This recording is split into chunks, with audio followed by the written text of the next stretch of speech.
Hello, everyone, and welcome to On the Safe Side, a monthly podcast hosted by the editors of Safety and Health magazine, the official magazine of the National Safety Council. We are not in the studio this month, as usual. Instead, we are live in Orlando, Florida, at the 2024 NSC Safety Congress and Expo. We're here in the new Safety Huddle area with the delightful sugar cube seats out in front of us. My name is Barry Botino. I'm an associate editor at Safety and Health. And with me, as always, to my left is my fellow associate editor, Kevin Drewley, who has been enjoying the hotel pool way more than anyone should so far. And to his left is my colleague, Alan Ferguson, who may or may not be wearing Mickey Mouse ears at some point this week. This is episode number 55 of On the Safe Side. And as usual, we have a special guest. With us is our NSC colleague and friend of the podcast, Lori Guasta, who is NSC's Vice President of Consulting and Assessments Operations. Lori, thank you for being with us today. Thanks for having me. So on this episode, we're going to hear more from Lori about her presentation here in Orlando this morning, and also talk about all the awesome things happening here at Congress and Expo. Is everybody ready? Here we go. Well, in each episode, we do discuss an important safety topic with an expert guest. And as Barry said, we're grateful to have Lori Guasta with us here in Orlando. Just a little while ago, earlier this morning, Lori presented as part of the Campbell Institute Forum, and the topic was Driving Change, SIF Model in Action. So with that, Lori, I know a lot of folks walking the show floor. It was a pretty good crowd there today. We're there, but just what are some takeaways you would share overall and for folks who weren't able to attend this morning? Sure. Thanks for having me. I think this is my second time on a podcast, so happy to be back. Thanks for all the folks who attended the morning session. I heard there were almost 700 people in attendance, which was pretty impressive. We spent just a little bit of time on this last slide of lessons learned and best practices from industry. And, over the last year, we've been working with a client up in Saskatchewan, a large electric utility, and they're on a SIF journey, and SIF stands for Serious Incident and Fatality Prevention. And we have been working pretty hard over the last year plus to stand up this model for releasing it here at Congress just today. So pretty excited to be a part of that journey. However, I'll let you know that this work has been in progress for, I said this morning, probably 20, 25 years. And even longer. I say that because I'm mid-career. I've only been in the saddle for about 22 years. So with that, though, I'm a researcher. I have a background in research, and I've been at the council for 4 years and 2 years helping to lead the consulting operations. And so we've had a lot of experience working with clients implementing solutions to solve safety challenges. SIF is a big deal right now, and it always has been. But in terms of a couple takeaways from the presentation this morning and the year of experience helping our client apply a SIF model, has to do with one, this journey is not linear. It's a continuous improvement cycle that keeps us honest, keeps us on our toes, keeps us focused on what's most important. And that's identifying risk, identifying the proper controls to put in place, and then from a continuous improvement perspective, always checking in to make sure that those controls are effective and that there's nothing else that is needed to mitigate that risk. This is not a linear process. It's a continuous improvement journey. The last thing I'll say about that is that any efforts around SIF prevention have to be made fit for purpose. It's got to be custom to meet the needs of your workforce and specifically the risk profile that we're trying to mitigate around. So Lori, speaking of the journey, how has the focus on SIFs changed over the years? Yeah, the focus hasn't really changed too much. I mean, it's really about saving lives from the workplace to any place. If we want to connect back to our NSC mission, this is a never-ending journey. This work is never done. So, I mean, we can go back to, I'm going to say modern day history, only 60, 70 years ago with the Heinrich triangle, right? Where if we focus on these 300 near misses, we may experience 30 first aid incidents, but we're going to hopefully prevent that one fatality from happening. That's not the approach that we have to take today, because we've learned that there are so many competing and confounding and contributing factors to this challenge. like I said, there's no one way to do it. It's a multifaceted challenge, which needs to be, approached in a varied way.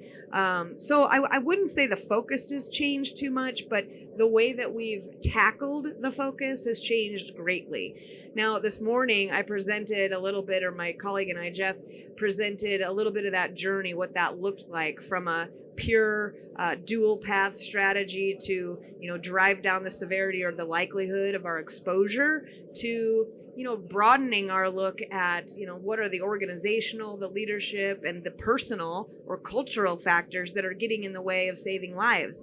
And so it's brought us to really doubling down on this systems approach, or a systems and risk approach, when we're trying to do just that, drive down that risk. So in my perspective, it's just a much more comprehensive and full set of solutions toward the same focus that will always be there.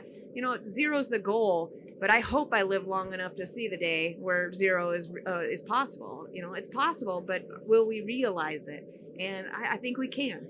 Well, Lori, in your team's role, as far as consulting and assessments go with NSC, what are some common, questions and challenges that you hear from organizations out there about SIFs?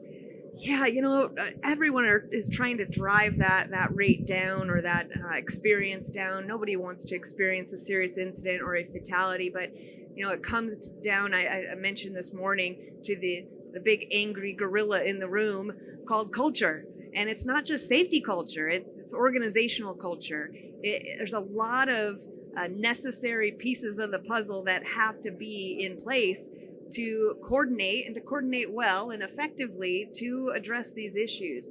Leadership commitment is number one. If you don't have it, you got to get it before you go any further. It can make or break any of our best intended plans to drive safety. Culture it means something different to every person, and even within one organization you may have many cultures, many subcultures within every business unit, right?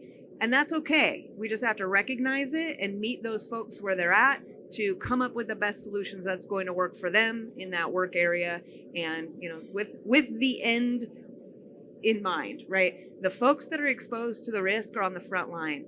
Engaging those folks is so important. So, companies ask us, how do you address this revolving door, this workforce shortage that we have? Can you just train them up? Yes, you can. How effective is that? It really gets in the way of creating a positive organizational culture that then can lead to fostering an effective safety culture. I know that doesn't give you much solution, and you probably are well aware of that as a challenge and as a barrier in your organizations, but you're not alone.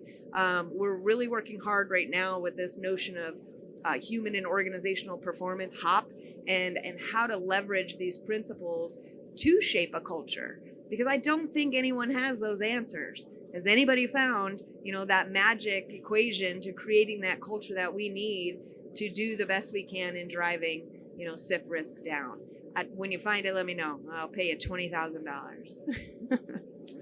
Well, on your first day of Congress today, just what has stood out to you first about the atmosphere, and then also any sessions that have stood out to you? Yeah, it's great to be back. We were here just 3 years ago in Orlando. It's a wonderful place to be and to hold a Congress and an expo. I'll share with you, I was really blown away by the opening session.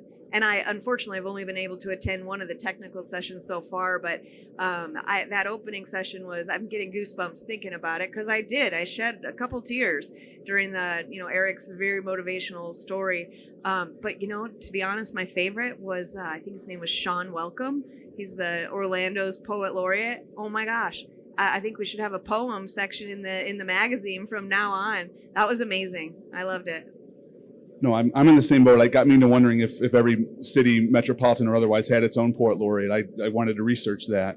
But no, to your point, certainly the opening session was great and dynamic. And I moderated and was able to sit on much of a technical session a short time ago about just the stigma around the mental health and the opioid crisis, and really the idea of peer coaching, and how there's something about coworkers, where the speaker, his name was Rich Jones, and he is a recovering addict himself, but now he's been a clinician in that area for about 20 years, and just the idea of the power of our coworkers and how they led that first intervention that ultimately led him on the path. And he also said something that was really resonated about, you might see this B-roll footage on an average news report of someone who's suffering or made to look that they're suffering and their head's down and this and that. And he said that's very much part of this crisis, but the fact is that, I think he said 70 or 75% of folks with addictions or mental health troubles are employed. So it's really not that accurate representation. It's the idea that folks are at work and working through this and trying to do this, but needing to get the help that's out there. So that was, again, I saw the lion's share of it, but certainly in that little part, he said a lot. So yeah, Kevin, can I respond to that real quick? I'm glad you brought it up, because as a safety and health professional, folks are feeling overloaded. And this is a new view of safety where, my job used to be in these four walls: physical safety, don't let anybody get, their hand chopped off or to die, God forbid. But today, the job of a safety pro is way different. It's beyond physical safety. It concerns health. It concerns well-being, and things that, in my experience, have never been, the responsibility of the employer. Now, I'm a sociologist. I think it's all of our responsibility to look out for one another and, try to help folks get the best out of whatever it is we're working on together. However, I really want to make a point. There's some research that came out recently around mental health and the role of health and safety professionals, and it's very arrogant for any of us to think that we have the solutions to these social problems. However, what we can do is provide them the resources to direct them to Mr. Jones and others that, are qualified to provide the resources and to provide that assistance.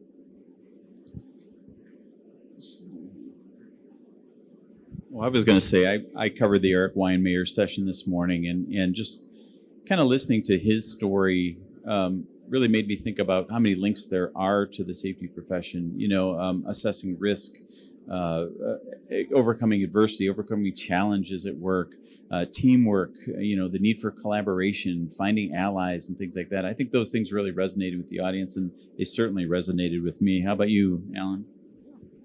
No, I'd say pretty much the same thing. I will add one thing, that obviously we were here 3 years ago, much different situation. We were coming out of COVID. I think that I've been really impressed by the kind of vibrancy of the show floor, and I'm glad to see it kind of in a much different, light here, and just a much fuller show. I mean, that's been one thing that's really impressed me. Do we want to share our thoughts about what we're looking forward to on Tuesday and Wednesday? I guess I'll start first. MOSHA's most interesting cases. Always an interesting. Not that I'm biased. I'm helping moderate it, but it's always a very, very interesting presentation. What about you, Kevin? I guess continuing with the not that I'm biased theme, the OSHA's Top 10, which I helped to moderate, that it's always a rite of autumn. The people who come here, whether it's their first time or their 20th, you'll see people point their phones and get all the slide information about these top 10 most cited standards of OSHA, but not letting the full cat out of the bag. There will be a couple extra wrinkles tomorrow, both from OSHA and from some experts at the Safety Council. So I know it's always well attended regardless, but it'll be a little bit different and some additional stuff coming out. Well, I would say, too, tomorrow at 10 a.m. In the ballroom, I'll be covering a panel about psychologically safe workplaces. I think that's a super important topic right now. And they're going to talk about approaches that can help everyone succeed and thrive at work, and how important that is to all organizations. But lots of things going on here. And like you say, Alan, this has been a very vibrant show, even on day one. It's been super vibrant right now. We would be remiss if we didn't add a little fun to the podcast, which we always do. And we want to ask my colleagues and our guests as well. You're in Orlando. Right down the road is the happiest place on earth. If you're going to Disney, what's the one character that's a must for you? For me, I would say it would have to be Eeyore, because he's in the happiest place on earth. So why is he so glum? I need to know that. So, Lori, how about you? Yeah, I've been thinking about this question. I was warned it could be coming. And I'll tell you, I haven't been to Disney in a while. We took the kids recently to Orlando, and it was awful. I mean, they had so much fun, and my husband and I did not. So we've convinced them that that indeed is the happiest place on earth, so we don't need to go to Disney. Isn't that horrible? We'll be to Disney, don't worry. When I was fortunate to go to Disney once as a kid, my favorite was Goofy, and I still have that stuffed animal. But I've been polling the audience this morning, and I got to give it a shout out to my kids. Would say Pete the cat, which I don't know if you know who that is, but he's part of the contemporary Mickey Mouse Clubhouse crew, and he's kind of a villain, kind of not. But there was a real debate in our house for a long time whether he was a dog or a cat.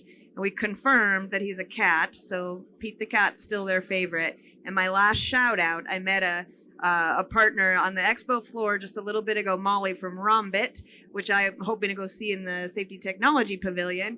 Her favorite is not a character. They don't have Sleeping Beauty walking around at Disney, apparently. So maybe they will now, but we'll see. Lori's discussion of Pete, I was going to speak to Pete as well, and you hear about Pete, and I'm going to extend it to Goofy. I'm reminded of the scene from Stand By Me where they say, Mickey's a mouse, Donald's a duck, Pluto's a dog. What the heck is Goofy? And that I don't know if he's a cat either, because he looks awfully similar to Pete. But with respect to Pete, I was going to speak to his character too, because I remember growing up, he was that villain. Between the cartoons and there were some old Nintendo and Super Nintendo games where the end boss was Pete. And now I understand through friends' kids that he's changed. He's nice. So I kind of would like to see that transformation. But I don't know. I would say Donald Duck. I don't know whether it's Disney or Warner Brothers, Daffy and Donald. The Duck seems to play second fiddle, and this isn't anything deeper about me saying that about myself. I just kind of identify with those. It seems like he gets slighted. So I'd say Donald. Well, I do love an obscure character, and I'm going to throw out a really obscure character, and one that has a personal connection, actually. My wife's cousin was actually the Beast after he worked in character, was the Beast after he transformed into a human. So that would be the one I would probably pick that is extremely obscure. You probably didn't even know that you could actually meet the Beast after it transformed. So, well, we want to say thank you so much for Lori for sharing your insights with our audience. We appreciate you joining us here on the Safe Side. Thanks so much, guys. Hope to be back. Well, we want to give a big thank you to our audience here in Orlando and those of you listening at home, at work, in the gym, or wherever. We're not here to judge. We know your time is very valuable, and we appreciate you spending some of it with us. If you're here in Orlando, you can find the Safety and Health magazine team at the National Safety Council booth, number 1927 at the Orange County Convention Center. We also encourage you to visit our website, safetyandhealthmagazine.com/podcast, to check out any of our past episodes. You can also visit safetyandhealthmagazine.com for stories, news, and insights from around the safety world. This includes our coverage of Congress and Expo and our show daily. We'll be back next month to have more safety-related discussions, talk to trusted voices from around the profession, and hopefully make you smile a little. In the meantime, please stay on the safe side.